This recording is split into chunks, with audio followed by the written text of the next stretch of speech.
இன்றைக்கு ஆளுங்கட்சி எதிர்க்கட்சி என்று பாராமல் இன்றைக்கு தாங்கள் இந்த பக்கமும் அந்த பக்கமும் சாயாமல் நடுநிலையோடு வைக்கும் தராசு போல நீங்கள் என்றும் செயல்பட வேண்டும் என்று அன்போடு இந்த நேரத்தில் கேட்டுக்கொள்கின்றேன்.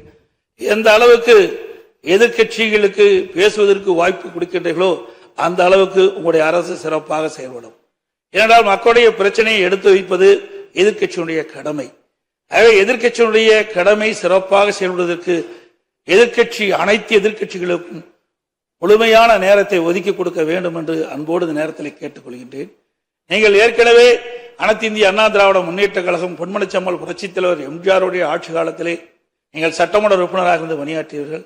மாண்புமிகு அம்மாவுடைய காலத்திலும் சட்டமன்ற பணியாற்றியவர்கள்.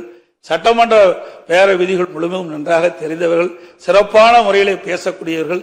சிறப்பான முறையிலே அவையை நடத்தக்கூடிய திறமை மிக்கவர்கள்.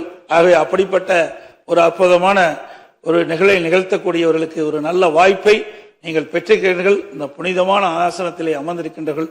எங்களுக்கும் அனைத்து இந்திய அண்ணா திராவிட முன்னேற்ற கழகம் மட்டுமல்ல அனைத்து எதிர்க்கட்சிகளுக்கும் போதுமான நேரத்தை ஒதுக்கி கொடுத்து மக்களுடைய பிரச்சனையை அரசுடைய கவனத்துக்கு எடுத்து செல்வதற்கு நீங்கள் நல்ல வாய்ப்பை தர வேண்டும் என்று இந்த நேரத்தில் தெரிவித்து மாண்புமிகு முதலமைச்சராக பொறுப்பேற்றுள்ள மாண்புமிகு முதலமைச்சர் அவர்களுக்கும் எனக்கு இதயபூர்வமான நல்வாழ்த்துக்களை இந்த நேரத்தில் தெரிவித்துக் கொள்கின்றேன். அதேபோல எதிர்க்கட்சி தலைவராக பொறுப்பேற்றுக்கிடும் தங்களுக்கும் மாண்புமிகு அமைச்சர் பெருமக்களுக்கும் இங்கே வெற்றி பெற்று தேர்ந்தெடுக்கப்பட்டிருக்கிற அனைத்து சட்டமன்ற உறுப்பினர்களும் எனது மனமார்ந்த நன்றி தெரிவித்து விடைபெறுகின்றேன். நன்றி, வணக்கம்.